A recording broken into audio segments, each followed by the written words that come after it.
Eh ben ouais, il pleut, c'est la saison des pluies ici au Japon, on appelle ça le Tsuyu et c'est super plaisant. Non, en fait, c'est pas plaisant pantoute la saison des pluies, on peut pas sortir à moins de vouloir se faire mouiller. Mais bon, aujourd'hui c'est pas grave parce que je vous emmène visiter une maison japonaise. Là, j'ai l'air d'un gars qui prend une marche avec un parapluie dans un parc et c'est le cas, mais en réalité, j'attends la confirmation d'une dame pour pouvoir aller tourner ma vidéo dans sa maison. Une dame que je connais bien qui s'est blessée. Présentement, elle reçoit des soins dans un salon pour personnes âgées. Tencha!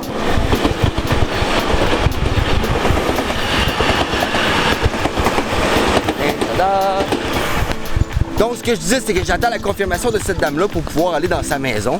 Je vous amène visiter une maison japonaise traditionnelle qui a environ 30-40 ans. Donc, pas neuve, mais pas neuve, mais pas vieille non plus.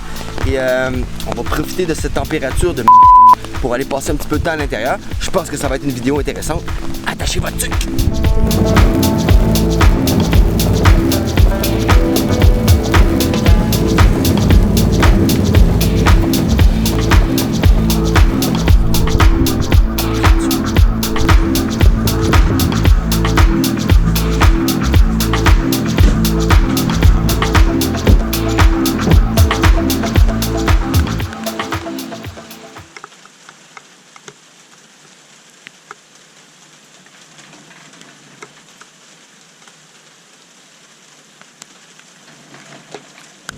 Alors on est sur les lieux, je suis dans la maison. Je sais pas si vous avez remarqué, mais la maison est située dans un pâté de maisons random. Elle n'est pas sur le bord d'une rue. C'est assez fréquent au Japon. Le quartier ici qui s'appelle Kujira dans Nikko.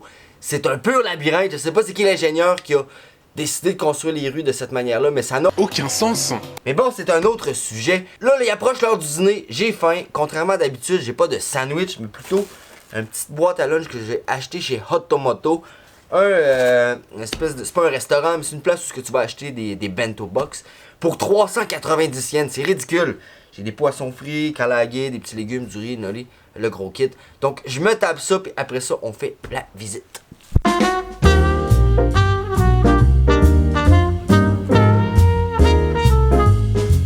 Délicieux.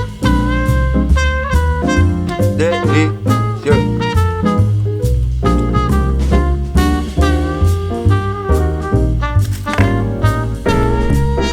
Délectable.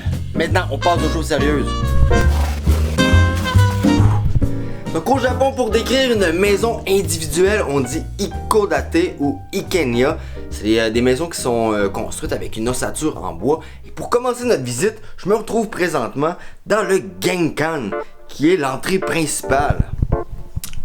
Donc le Genkan, souvent, il est plus bas que le plancher de la maison ordinaire. C'est vraiment pour que les gens puissent enlever leurs chaussures. Ah, moi je comprends pas les gens qui gardent leurs chaussures à l'intérieur. Au Japon, tu rentres jamais dans une maison avec tes chaussures. Et ça, je pense que la plupart d'entre vous, vous le savez déjà. Souvent même, regardez, comme ici, il y a des petites pantoufles pour les gens qui viennent visiter. Donc, tu rentres dans la maison, tu te déchausses. C'est un critère qui est non négociable. Tranquille, là, tout le temps.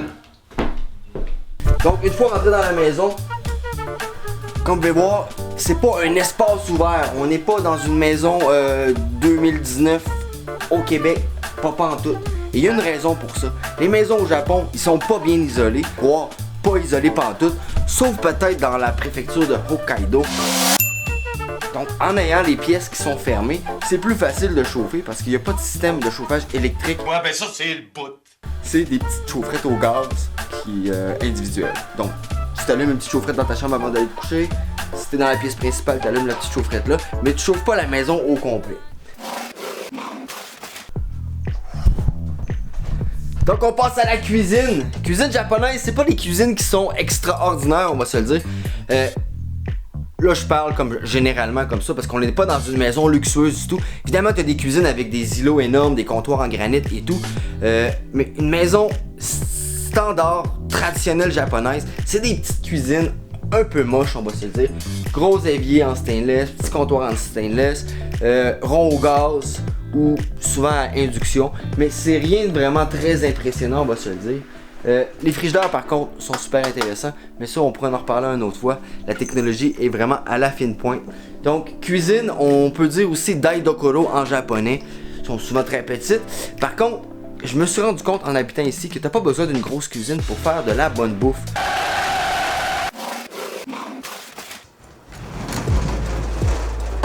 Alors ça c'est la salle de bain et la salle de bain c'est vraiment pour prendre son bain. La toilette est à part et elle se divise en deux parties.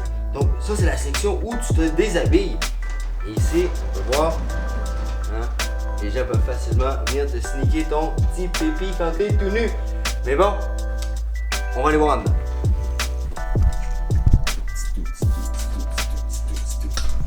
Donc, pièce pour te déshabiller et tout, lavage, brosser tes dents, c'est à air ouvert. C'est un petit peu une maison qui est unique parce que c'est pas comme ça partout. Mais juste en arrière de moi, t'as vraiment la section où tu prends ton bain, le bain douche. Petit bain en stainless, très profond. Ça, j'adore ça. T'as de l'eau jusqu'au cou. T'es pas comme couché dans ton petit bain en plastique avec les genoux qui sortent pis te frette. Non. Au Japon, tu te douches et après ça, tu prends un bain. Et le bain, c'est quelque chose que t'apprécies. Tu te laves pas dans le bain. Donc, en ayant des gros bains profonds comme ça, tu peux vraiment relaxer. Tu mets l'eau chaude à mort pis t'embarques dans le bain. Ah, c'est... J'adore ça, bref. Donc, ça ressemble à ça. Donc jusqu'à présent, je sais pas si vous êtes capable de vous imaginer un petit peu. L'entrée est là. La pièce principale, centrale est ici. La cuisine est ici. De la cuisine, on a la salle de douche, toilette avec la petite pièce où on retrouve la laveuse. La pièce où tu te changes, tu accroches ton linge et tout. Juste ici, c'est les escaliers pour monter au deuxième étage. Ça, on va y aller plus tard. Et en avant de moi, la toilette qui est toujours à part. Donc, même chose, il y a des pantoufles. Au Japon, tu te déchausses en rentrant dans la maison et tu mets des pantoufles quand tu vas dans la toilette. Et ça, c'est pour garder les microbes de la toilette dans la toilette. Donc, je mets les petites pantoufles. Vous pouvez voir, c'est minuscule.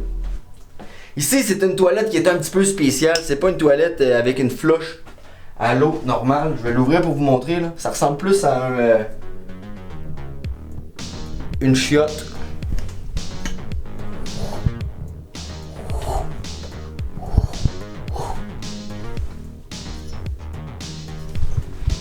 Je sais pas qu'est-ce qui est écrit là, mais ça doit être genre échappe pas ton téléphone parce que tu vas jamais le récupérer. Ça fait du sens. Mais bon, ça c'est rien de standard, c'est vraiment une exception aujourd'hui que je vous montre. C'est la seule maison où j'ai vu une toilette comme ça dans toute mon expérience au Japon. Donc on s'éternisera pas dans la toilette, c'est pas une pièce que j'aime vraiment visiter. Alors je pourrais continuer on and on, les maisons japonaises sont assez particulières. Ils ont des petits points qui sont vraiment différents de nos maisons américaines. Comme par exemple la dimension des pièces est calculée selon le nombre de tatamis. Autre chose, souvent dans une des pièces, il y a un endroit qui s'appelle le Tokonoma. Et ça c'est une place où on peut exhiber, présenter des œuvres d'art, des peintures, des choses comme ça. Il y a aussi un petit raccoin qui s'appelle le Butsudan. C'est là qu'on va mettre un meuble. C'est un truc plus religieux. C'est là qu'on fait des offrandes pour les gens qui nous ont quittés, qu'on allume de l'encens et tout. Mais je ne vais pas m'avancer sur le sujet de la religion parce que je ne m'y connais pas vraiment. Mais grosso modo, ça ressemble à ça. Si vous avez apprécié cette vidéo, je vous invite à vous abonner à ma chaîne et à aussi me suivre sur Instagram parce que cette semaine, je retourne à Tokyo pour 3 jours. Vous avez déjà célébré la Saint-Jean-Baptiste. Nous, ça se passe jeudi le 27.